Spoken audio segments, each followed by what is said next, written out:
Assalamualaikum warahmatullahi wabarakatuh. Alhamdulillah. Assalatu wassalamu ala rasulillah wa ala alihi wa sahbihi wa la hawla wa la quwata illa billah. Sahabat tafsir Quran yang dirahmati Allah subhanahu wa ta'ala, sapa pagi kita kali ini adalah mengenai akhlaknya kita sebagai umat Rasulullah SAW terhadap Nabi Muhammad SAW. Karena berbicara tentang keluhuran, kemuliaan Nabi Muhammad, Allah subhanahu wa ta'ala itu telah memberikan kepada kita rambu-rambu, pedoman-pedoman. Bagaimana kita mencintai, bagaimana kita mentaati, bagaimana kita menyerahkan segala keputusan itu kepada Allah dan Rasulnya Sallallahu Alaihi Wasallam. Salah satu ayat yang pagi ini kita akan tadabburi adalah firman Allah Ta'ala dalam surah Ali Imran ayat 31 dan 32. Ya, ini ayat yang sangat populer, sering kita baca, tapi saya akan tambahkan perspektif dari sudut yang lain, ya, tambahan riwayat dan juga bagaimana konteksnya untuk kehidupan kita saat ini. Allah Ta'ala berfirman, A'udzubillahi minasyaitonir rajim, Qul in kuntum tuhibbunallaha fattabi'uni yuhibbukumullah wa yaghfir lakum dunubakum wallahu ghafurur rahim. Qul athi'ullaha war rasul fa in tawallaw fa innallaha la yuhibbul kafirin. Katakanlah wahai Muhammad, jika kamu mencintai Allah, ikutilah aku. Niscaya Allah mencintaimu dan mengampuni dosa-dosamu. Allah Maha Pengampun, Maha Penyayang. Katakanlah wahai Muhammad, taatilah Allah dan Rasul-Nya. Jika kalian berpaling, ketahuilah bahwa Allah tidak menyukai orang-orang kafir.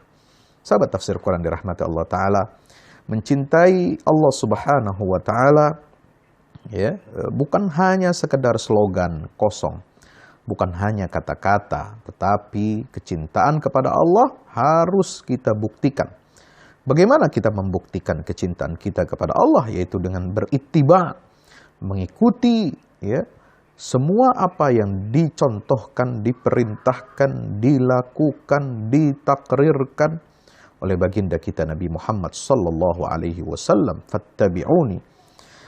Dalam ayat ini Allah Ta'ala perintahkan kepada Nabi SAW untuk mengatakan kepada orang Yahudi. Jadi sebenarnya ayat ini khitabnya pertama untuk ahli kitab, kepada orang Yahudi pertama. Jika mereka benar mentaati Allah, maka hendaklah mereka mengakui kerasulan Nabi Muhammad SAW, itu dengan melaksanakan segala yang terkandung dalam wahyu yang diturunkan Allah kepada beliau.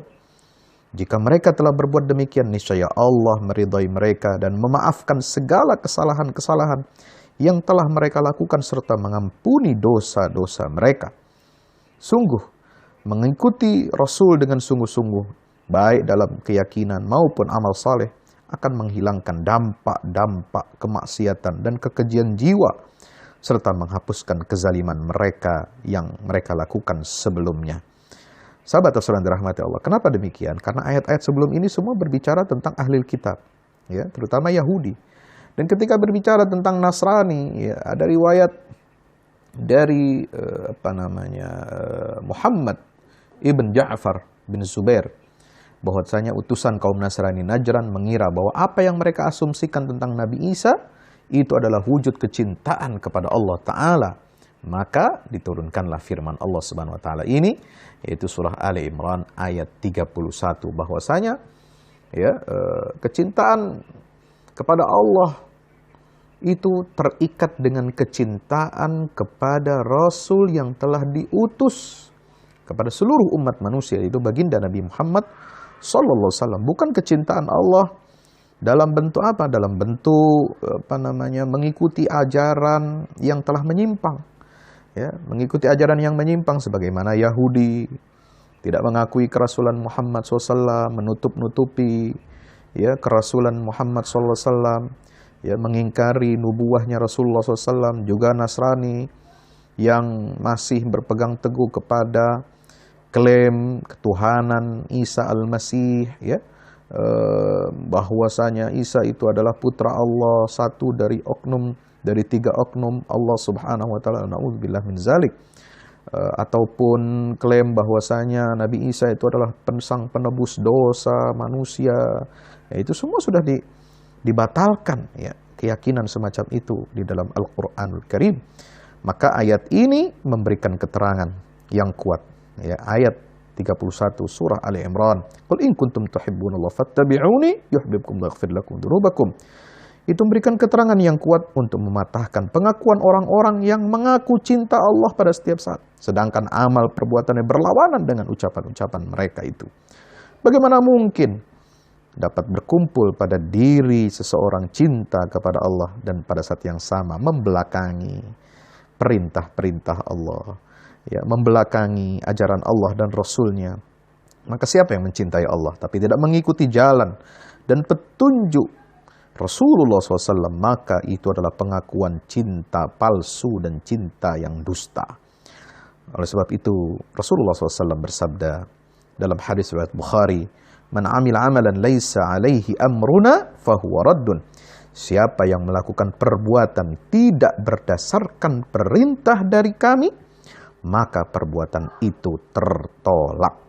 Barang siapa mencintai Allah dengan penuh ketaatan serta mendekatkan diri kepadanya dengan mengikuti perintah nabinya, maka Allah akan mengampuni dosa-dosanya. Nah, bertalian dengan itu pula ayat 32 dengan tegas menyatakan kita harus mentaati Allah dan Rasulnya. Inilah wujud kecintaan kita kepada Rasulullah SAW, yaitu dengan apa? Mentaati, ya, perintah Allah dan perintah Rasulullah SAW. Nah, ayat yang 32 ini, sahabat yang dirahmati Allah, diriwayatkan bahwa ketika Nabi Muhammad SAW menyampaikan ayat 31 di atas, Abdullah bin Ubay, ya, ini tokoh pemimpin kaum munafik, dia berkata begini, wah, lancang sekali dia ngomong begini, Muhammad itu telah menyamakan taat kepadanya sama dengan taat kepada Allah, dan dia menyuruh kita mencintainya seperti orang-orang Nasrani mencintai Isa. Wah, ini luar biasa. Ya, ini lidahnya ini begitu berbisa ini, seolah-olah benar Abdullah bin Ubay ini. Jangan kita mentaati Muhammad sebagaimana orang-orang Nasrani itu mencintai Isa alaihi salam, ya. Seolah-olah benar, ini lidah yang berbisa. Maka Allah turunkan ayat 32 ini, di mana Allah mengatakan, "Qul ati'ullaha war rasul fa in tawallaw fa innallaha la yuhibbul kafirin." Katakan kepada mereka, wahai Muhammad, taatilah Allah dengan mengikuti segala perintah-perintahnya dan jauhi segala larangannya. Taatilah Rasulullah dengan mengikuti sunnahnya. Dan jadikanlah petunjuk-petunjuknya sebagai pedoman dalam hidup ini. Maka ayat ini, sahabat-sahabat rahmati Allah, memberikan pengertian bahwa Allah mewajibkan kepada kita mengikuti Nabi Muhammad SAW. Karena dia adalah Rasulullah. Jika orang-orang kafir itu berpaling, tidak mau menerima seruan Rasul, karena pengakuan mereka bahwa mereka itu anak-anak Allah dan kekasihnya, maka sesungguhnya Allah tidak menyukai orang-orang kafir.